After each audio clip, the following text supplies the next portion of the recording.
High guys, I am Mitu. প্রিয় বন্ধুগণ, আমরা সাথে ঘুরতে আবারও গজনি।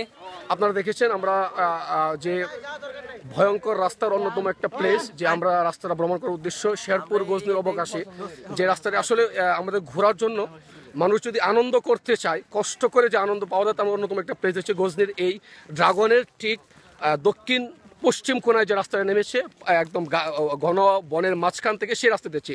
আমার সাথে আছে আমাদের মুস্তাফিজ ভাই, আমাদের মিঠুন ভাই, পিছনে সাংবাদিক উবাইদুল ভাই, এরপরে পিছনে আছে ভাই নামটা জুড়ে বললেন মিল্টন সরকার ভাই। আমরা সবাই আছি, সামনে থেকে অনেকগুলো মানুষ আসছে, তারা ঘুরতে যাচ্ছে। হ্যাঁ, আমরা মনে হয় তবে এই পাশে আমরা যে রাস্তা যাচ্ছি এই রাস্তায় কোনো মানুষ আমরা দেখতে পাচ্ছি না।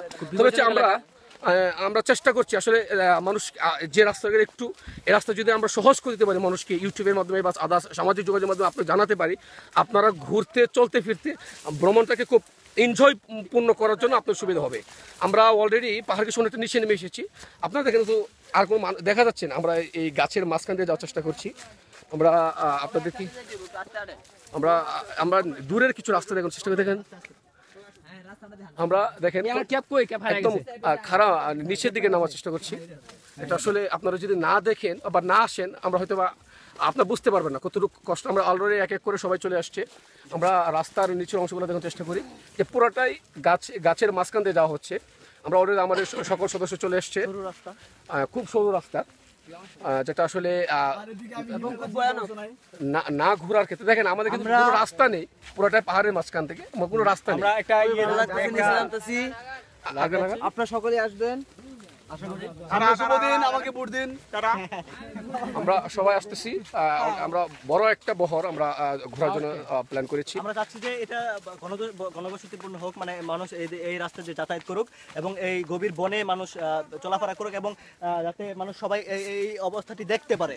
আর যদি আমরা কেউ না যাই তাহলে দেখা যায় যে আমরা কেউ না যাওয়ার কারণেই ওইখানে ছিনতাই কিংবা বড় ধরনের দুর্ঘটনা ঘটে। তো আমরা সবাই যদি এটাকে সহজলভ্য করে তুলি তাহলে আমরা ভ্রমণ পিপাসুরা অনেক ভালো এনজয় করতে পারবো। আপনারা যেটা জানেন যে কবি গুরু রবীন্দ্রনাথ ঠাকুর একটা সুন্দর কবিতার লাইন যে দেখা হয় নাই চক্ষু মিলিয়া ঘর হইতে দুই পা ফেলিয়া একটি ধানের শীষের উপর একটি শিশুর বিন্দু। ঠিক সেমনি ভাবে এই আমাদের বাংলাদেশে কত সুন্দর পাহাড় আছে, এগুলো যদি আমরা এই ভ্রমণপিপাসু মানুষরা যারা আসলে একটু কষ্ট করে যে ব্রহ্মপুরের যে মানুষগুলো আসে যেগুলো আমরা না দেখাতে পারি বা না নিয়ে যেতে পারি আপনারা বুঝতে পারবেন না। এটা সুন্দর একটি প্লেস আমরা যাচ্ছি, পার্বত্য শেরপুর জেলার একদম পার্বত্য অঞ্চল যেটা আপনার গজনি অবকাশ বলা হয়, মধুটিলা মাঝখানে যে সুন্দর একটা কতটুকু নিচে নামা হচ্ছে। আমরা দেখতে পাচ্ছি আরো কিছু ভ্রমণ পিপাসু মানুষ এখানে ঘুরতে এসেছে, তারা এখানে ঘুরছে।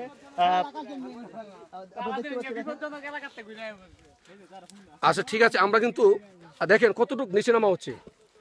আমরা নিচে দেখেন আমাদের ভাইরা কতটুকু নিচে চলে গেছে, অলরেডি অনেকটা নিচে। আমরা চেষ্টা করছি আপনাদেরকে এই সুন্দর পর্যটন যে স্পটটা আছে সেটা আপনার দেখানোর জন্য, যাতে আপনারা পরবর্তী সময় এই যদি শেরপুর গজনি অঞ্চলে কেউ ঘুরতে আসেন যাতে আপনার এই সৌন্দর্যর সম্পূর্ণ উপভোগ করতে পারেন।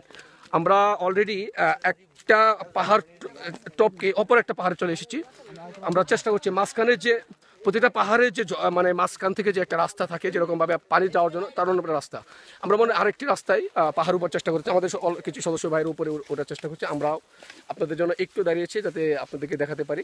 আমরা আবার উপরে ওঠার চেষ্টা করি।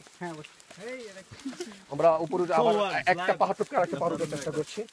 আমাদের হাতে কিছু লাঠি আছে যেগুলো নিয়ে আসলে আমরা হয়তো বা পাহাড়ে থাকতে গেলে